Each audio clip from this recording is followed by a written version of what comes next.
Hey guys, welcome back, and for this video I'm going to show you how to watch multiple live streams at the same time on Discord.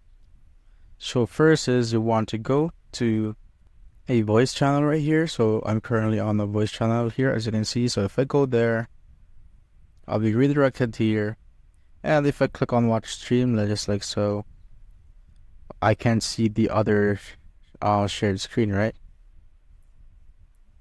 So what you'd want to do is just stop watching, and you can see a I button here, so it says start watching multiple streams. So if you click on that,